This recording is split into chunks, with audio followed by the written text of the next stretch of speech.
सभी को good morning class 11th students. जो हम लोग चैप्टर चल रहा था वेक्टर एनालिसिस हम लोग पढ़ रहे थे, और इससे पहले जो हम लोगों ने टॉपिक पढ़ा था वो हम लोगों ने जीरो वेक्टर यानी नल वेक्टर के बारे में पढ़ा था, ठीक है, और उसकी प्रॉपर्टी पढ़ी थी। आज हम लोग जो है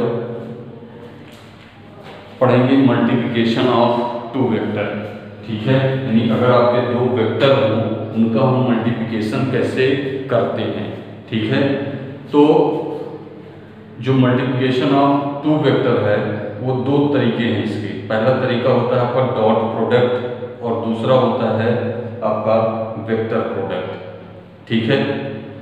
डॉट प्रोडक्ट को हम पॉइंट लगा के रिप्रेजेंट करते हैं और वेक्टर प्रोडक्ट को हम क्रॉस लगाते हैं। अभी देखेंगे हम कैसे।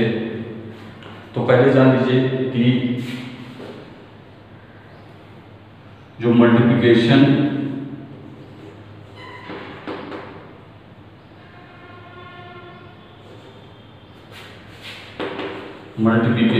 ऑफ टू वेक्टर, इसके दो मेथड हैं। पहला मेथड है डॉट प्रोडक्ट, ठीक, और दूसरा जो मेथड है वो है वेक्टर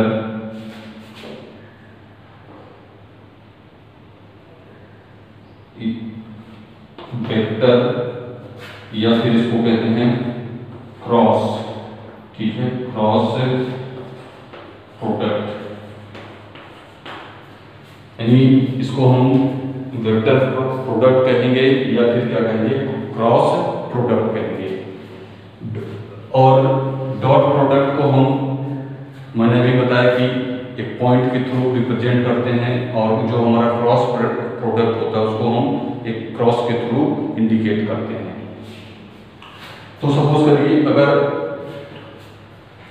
पहले हम लोग चलते हैं, अगर हमारे दो वेक्टर गिवन हों ए और बी, तो दोनों वेक्टरों का जो अगर हम क्रॉस प्रोडक्ट देखें तो वो किसके इक्वल होगा, ठीक है।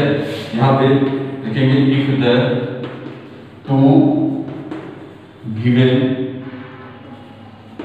Vector A and B then cross product of these vector, हम लिख सकते हैं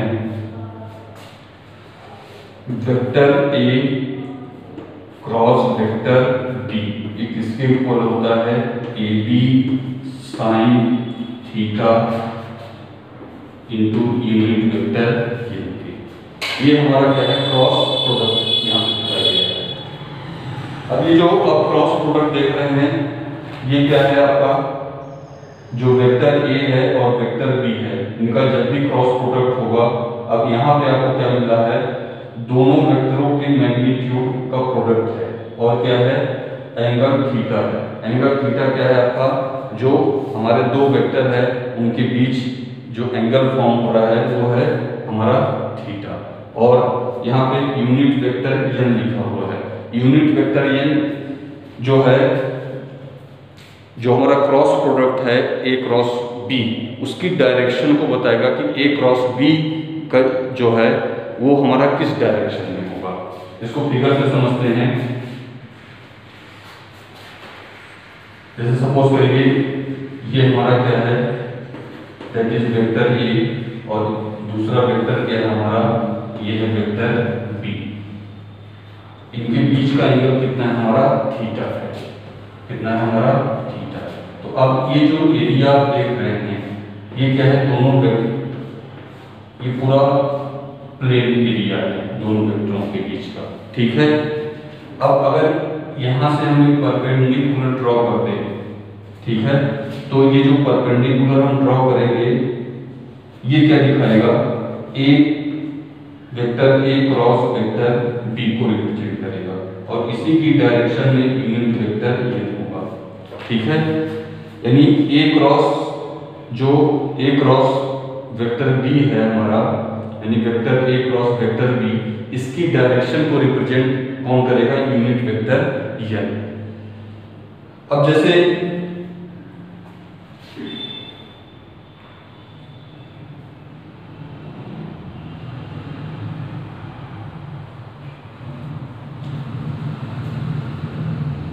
एक हमारा रूल होता है right hand screw rule, right hand screw rule. जैसे आप किसी भी कोई स्क्रू है, स्क्रू का मतलब जैसे पेच है, कभी भी किसी पेच को आप कसते हैं तो उसके लिए क्या लेते हैं आप? पेच लेते हैं और उसको पेचकस से क्या करते हैं आप? जब कहीं पर उसको लगाना होता है तो उसको क्या करते हैं? पेचकस से पेच को घुमाते हैं। तो आप अपने हाथ में क्या करते हैं? पेचकस को पकड़ते हैं राइट हैंड साइड में और पेच को क्या करते हैं? धीरे धीरे से आप घुमाते हैं। तो आपका रोटेशन कितना होगा एक बार में? 180, यानी 0 से आप पाई तक क्या करेंगे? एक बार रोटेट करते हैं, फिर आगे फिर 0 से पाई तक, 0 से 360 के बीच में नहीं, 0 से 0 से जो हमारा पाई तक हम इसको घुमाते हैं, वो हर बार एक बार क्या करते हैं? रोटेट करते हैं 0 से पाई के बीच में। तो जो हमारा पेच होता है, पेच की जो नोक होती है वो हमेशा क्या होती है? जो हमारा अगर हम नॉर्मल लाइन को देखें, उसी लाइन एकदम नॉर्मल लाइन की तरफ क्या होती है? वो इंसर्ट करती है। कहीं भी अगर दीवार में पेच को लगाएं तो उस दीवार में क्या होती है? पेच सीधे नॉर्मली क्या होती है? इंसर्ट होगी। तो जो हमारा पेच के रोटेशन का डायरेक्शन क्या होगा? एकदम परपेंडिकुलर होगा। ठीक है, तो इसीलिए राइट हैंड स्क्रू रूल बना है। ये बताता है कि जो हमारा राइट हैंड स्क्रू रूल है, ये बताता है जिस डायरेक्शन में पेच हमारा रोटेट करेगा स्क्रू, वही क्या होगा? Vector A cross vector B की क्या होगी? डायरेक्शन होगी। और उस डायरेक्शन के लिए हमें क्या दिखाना पड़ेगा? एक यूनिट वेक्टर दिखाना होगा और इसकी डायरेक्शन क्या होगी? जस्ट परपेंडिकुलर होगी। तो ये बात समझ में आई होगी। जब भी हम इसको घुमाते हैं तो जो हमारा रोटेशन होता है, एक बार में से 0 से 180 तक क्या करते हैं? इसको रोटेट करते हैं। तो हमेशा इसीलिए राइट हैंड स्क्रू रूल का इस्तेमाल किया जाता है और इसी से इसकी डायरेक्शन दी जाती है। यानी जिस डायरेक्शन में हमारा जो स्क्रू रोटेट करेगा उसी डायरेक्शन में परपेंडिकुलर क्या होगा? इसकी डायरेक्शन। तो याद रखिएगा, कभी भी दो हमारे अगर वेक्टर दिए गए हैं, उनका हम क्रॉस प्रोडक्ट करते हैं, तो वो क्रॉस प्रोडक्ट क्या होगा? AB sin theta into unit vector N. यानी जिस डायरेक्शन में हमारा जो स्क्रू है वो बढ़ेगा, वही क्या होगी? इसकी डायरेक्शन होगी। ये दिमाग में याद रखिएगा। तो यहां आप लिख सकते हैं वेयर थीटा क्या है आपका? Angle between vector A and vector B. ठीक, यूनिट वेक्टर एन क्या है?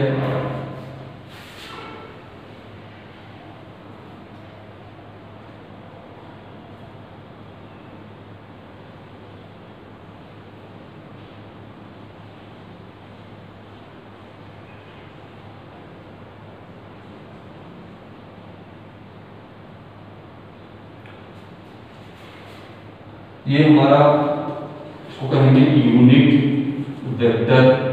ठीक है, और इसकी डायरेक्शन क्या होगी? यूनिट वेक्टर whose डायरेक्शन लाई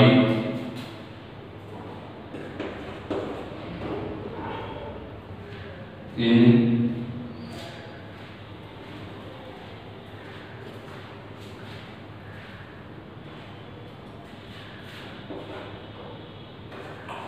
यानी इसको कह सकते हैं unit vector whose direction line perpendicular to the plane of vector A and vector B. यानी जो हमारा वेक्टर ए और वेक्टर बी प्लेन है, ये इसके जो परपेंडिकुलर आपने लाइन ड्रॉ की है और इस लाइन में क्या है आपका vector A cross vector B है और यूनिट वेक्टर हम लगा देंगे तो इस बी क्या दिखाएगा, डायरेक्शन दिखाएगा। इससे पहले हमने बताया था कि जो भी हमारे यूनिट वेक्टर होते हैं वो क्या करता है, डायरेक्शन को दिखाने के लिए हम इंडिकेट करते हैं। तो याद रखिएगा अगर दो वेक्टर हम क्रॉस प्रोडक्ट करेंगे तो उनका ये हमें मिलेगा A B sine theta into unit vector N. और इनके बीच का जो थीटा है ये ध्यान रखिएगा, थीटा जो हमारा होगा वो 0 डिग्री से पाई यानी 180 डिग्री तक होगा। इसी के बीच क्या होगा हमारा जो है एंगल, यानी जो कि यहाँ साइन है तो साइन थीटा की वैल्यू जो होगी 0 से 180 डिग्री के बीच क्या होगी, आपकी रोटेट होगी।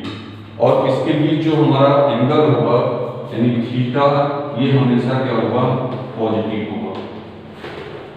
यानी 0 से पाई के बीच कोई भी अगर हम वैल्यू की बात करते हैं 0 से पाई के बीच, तो वो भी जो वैल्यू हमें मिलेगी वो हमेशा क्या मिलेगी, आपको पॉजिटिव मिलेगी।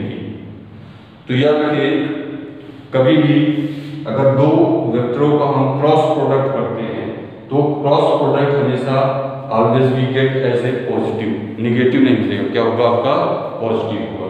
इतनी बातें ध्यान रखिएगा।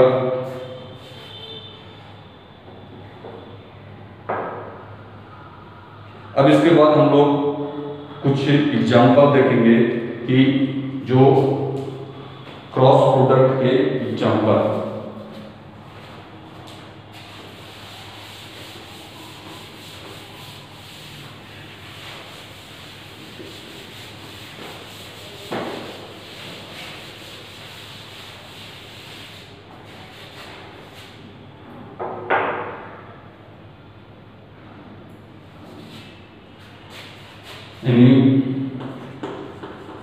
Vector product of two vector, ठीक,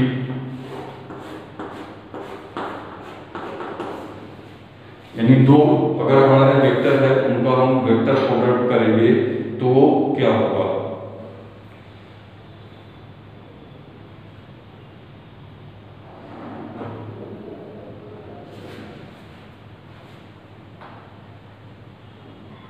जैसे एग्जांपल लेते हैं हम टार क्यू।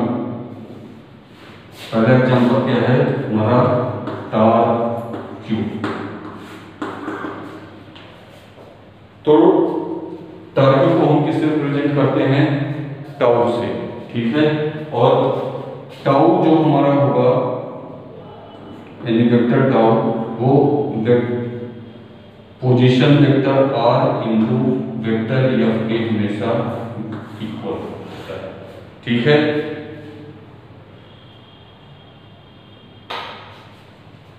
यानी हमारा जो टाउ है, टार क्यू है, वो हमारा क्या है, दैट इज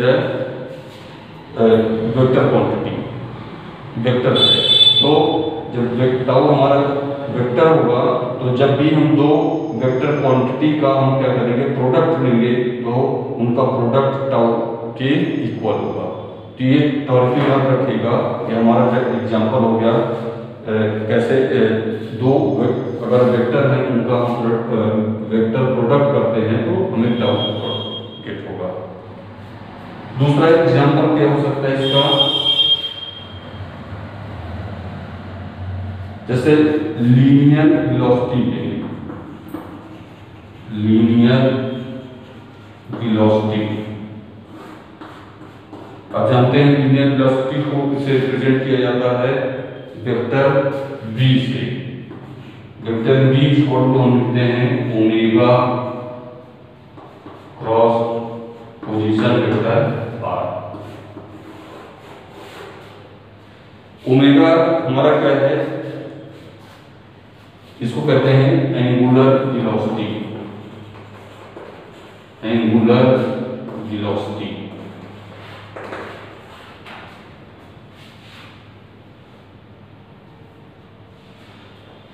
ये क्या है हमारा पोजीशन वेक्टर। तो यहां से आपको क्या पता चलता है कि जब भी यानी दो वेक्टर का हम क्रॉस प्रोडक्ट करेंगे, तो जैसे दो वेक्टर हमारे मान लीजिए हो गए, एंगुलर वेलोसिटी एक हो गया, दूसरा क्या हो गया हमारा पोजीशन वेक्टर। तो इसका हमने क्या किया, क्रॉस प्रोडक्ट किया, तो इनका हमेशा क्रॉस प्रोडक्ट क्या देगा आपको, लीनियर वेलोसिटी देगा। तो ये दिमाग में याद रखना है। इसी तरह से हमारा एंगुलर मोमेंटम होता है, एंगुलर मोमेंटम।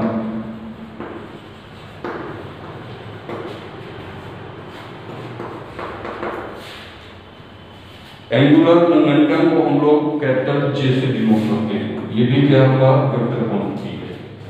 अब ये जो वेक्टर क्वांटिटी जे हमें मिल रहा है, ये किसके इक्वल होता है, यानी पोजीशन वेक्टर आर और इसका क्रॉस कर दें वेक्टर पी से। पी क्या है हमारा, मोमेंटम है, ठीक है। तो यहाँ पे दो वेक्टर आपके हैं आर और पी, इनका क्रॉस प्रोडक्ट जब करेंगे तो उससे हमें क्या मिलेगा, एंगुलर मोमेंटम होगा। तो ये सब क्या है आपके एग्जांपल है, ठीक है।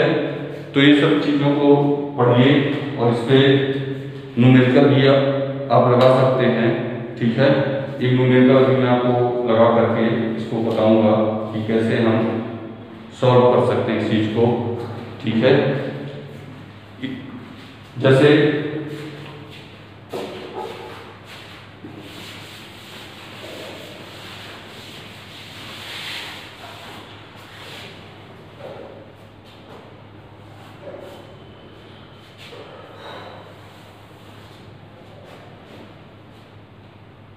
आपको एक वेक्टर दिया गया है, vector A equal to 2i cap plus 4j plus 3k cap, ठीक।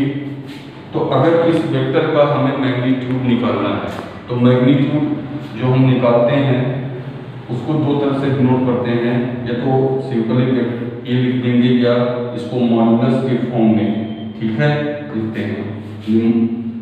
मॉडुलस लगा करके यानी मॉडुलस ऑफ वेक्टर ए लिख देते हैं, और ये इसके इक्वल होता है, रूट लगाएंगे हम, ये जो यूनिट वेक्टर आई कैप है इसका जो यहाँ पे कोएफिशिएंट है उसका स्क्वायर हो जाएगा आपका, और ये आपको मिलेगा 4 प्लस इसका स्क्वायर करेंगे 60 और 3 का स्क्वायर करेंगे आपको 9। अब इन सभी को हम सॉल्व कर दें तो हमें मिलेगा 29 रूट 29। इस तरह से हमें वेक्टर ए का क्या किया, मैग्नीट्यूड कैलकुलेट कर लिया।